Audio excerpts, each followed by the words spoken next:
Well, good evening, my friends. Welcome back to my Peachy story time. I'm picking back up with The Prophet, which I've been enjoying tremendously. I have another big story that I'm planning to share soon, but I really wanted to continue with this for now. So, last we read, Al Mustafa was speaking to us on work, and it's a section that really speaks to me, and I've heard this and seen this outside of the book as well, and so anyways, it was moving, and I've been pondering it, and so here we go. We're going to carry on. The Prophet by Kahlil Gibran. I did not mean to rhyme. Happy accident. Kitty's watching from over here too, so I've got an audience.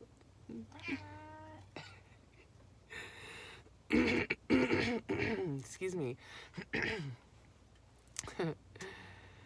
Then a woman said, "Speak to us of joy and sorrow." And he answered, "Your joy is your sorrow unmasked.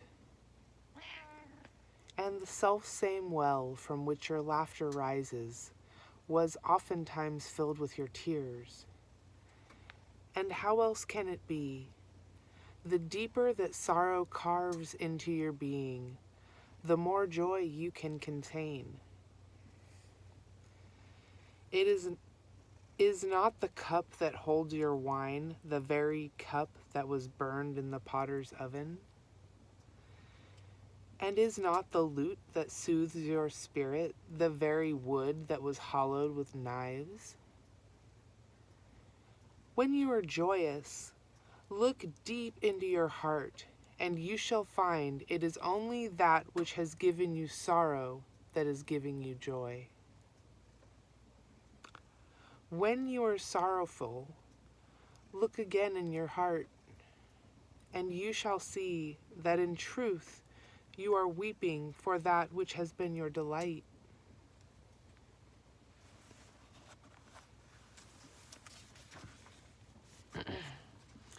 Some of you say, joy is greater than sorrow, and others say, nay, sorrow is the greater.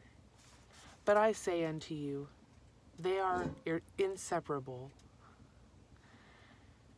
Together they come, and when one sits alone with you at your board, remember that the other is asleep upon your bed. Verily you are suspended like scales between your sorrow and your joy. Only when you are empty are you at standstill and balanced. When the treasure keeper lifts you to weigh his gold and his silver, needs must your joy or your sorrow rise or fall.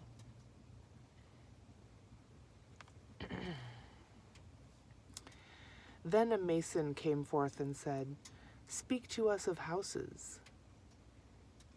And he answered and said, "Build of your imaginings a bower in the wilderness, ere you build a house within the city walls.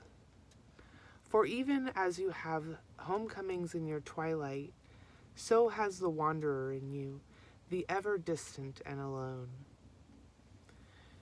Your house is your larger body. It grows in the sun and sleeps in the stillness of the night, but it is not dreamless. Does not your house dream, and dreaming leave the city for grove or hilltop? Would that I could gather your houses into my hand, and like a sower scatter them in forest and meadow. Would the valleys were your streets, and the green paths your alleys, that you might seek one another through vineyards, and come with the fragrance of the earth in your garments. But these things are not yet to be.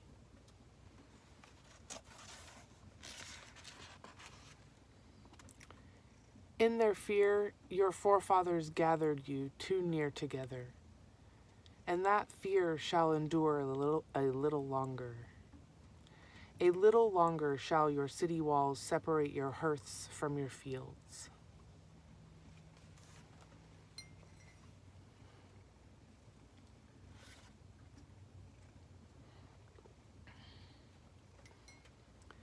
And tell me, people of Orphalese, what have you in these houses? And what is it you guard with fastened doors? Have you peace, the quiet urge that reveals your power? Have you remembrances, the glimmering arcs that span the summits of the mind? Have you beauty that leads the heart from things fashioned of wood and stone to the holy mountain? Tell me, have you these in your houses? Or have you only comfort and the lust for comfort? That stealthy thing that enters the house a guest and then becomes a host and then a master. Aye, and it becomes a tamer, and with hook and scourge makes puppets of your larger desires.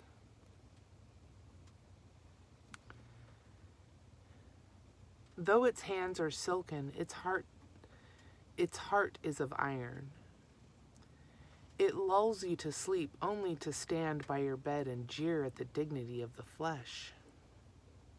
It makes mock of your sound senses and lays them in thistledown like fragile vessels.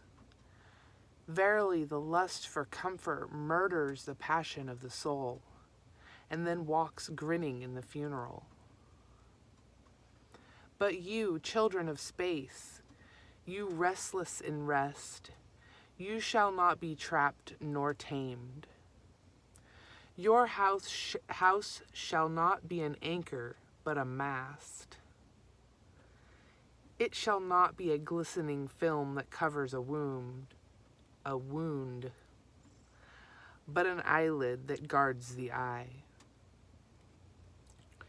You shall not fold your wings that you may pass through doors, nor bend your heads that they strike not against a ceiling, nor fear to breathe lest walls should crack and fall down.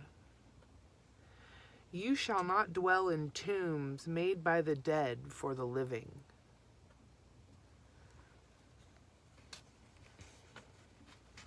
And though of magnificence and splendor, your house shall not hold your secret, nor shelter your longing. For that which is boundless in you abides in the mansion of the sky, whose door is the morning mist, and whose windows are the songs and the silences of night.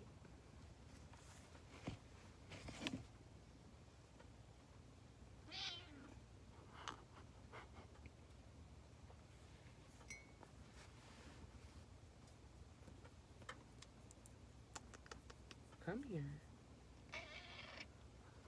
Oh, he wants to join us. Hi, babe. Lay down.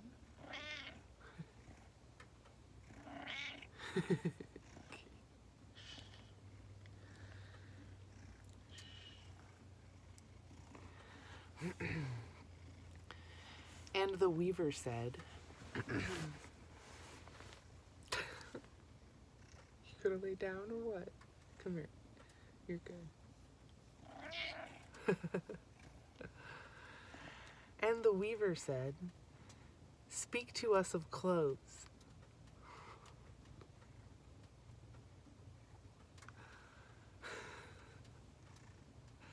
And he answered, Your clothes conceal much of your beauty, yet they hide not the unbeautiful. And though you seek in garments the freedom of privacy, you may find in them a harness and a chain. Would that you could meet the sun and the wind with more of your skin and less of your raiment. For the breath of life is in the sunlight, and the hand of life is in the wind. Some of you say, "It is the north wind who has woven the clothes we wear." And I say, "Aye, it was the north wind, but shame was his loom, and the softening of the sinews was his thread. And when his work was done, he laughed in the forest. Forget not that modesty is for a shield against the eye of the unclean. And when the unclean shall be no more, what were modesty but a fetter and a fouling of the mind? And forget not that the earth delights to feel your bare feet, and the winds long to play with your hair."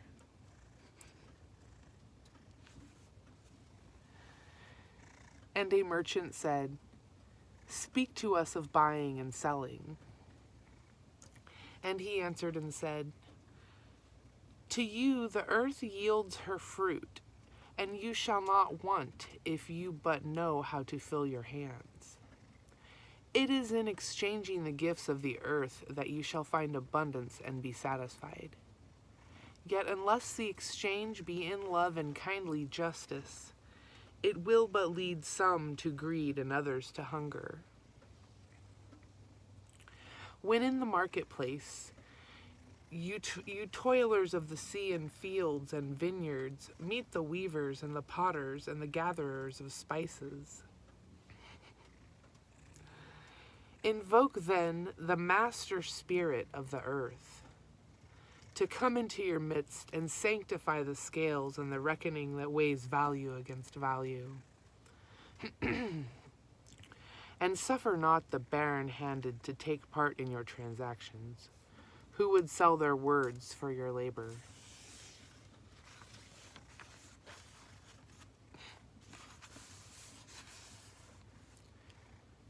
To such men you should say, "Come with us to the field, or go with our brothers to the sea and cast your net.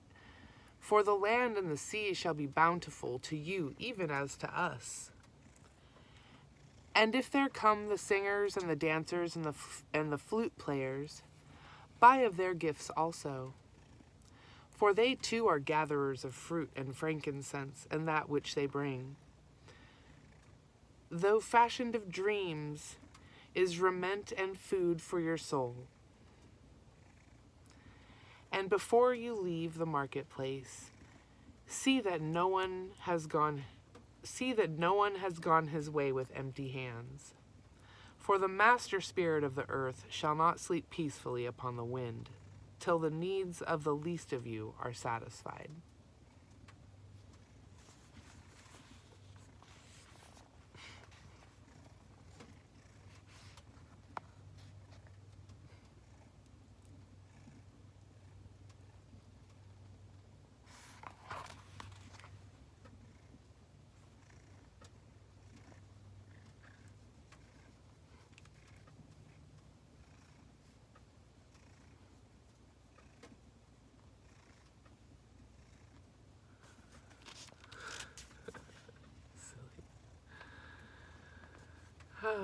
Do we have time for one more little section? Kitty thinks so. Bad idea. Oh, this is a long one though. Hi, buddy. I know, it was a good one, huh? Okay, I actually think this might be a good place to stop here. That was pretty good, and this next section kind of takes a little bit of a different tone, so I think I'll save that for next time. But this has been a lovely little story time. The kitty was happy to join in this time too. Yeah, so I hope you all have a lovely evening, and to anyone who's watching my stories to the end, bless your heart. I love you. That makes me so happy. Thank you. Good night.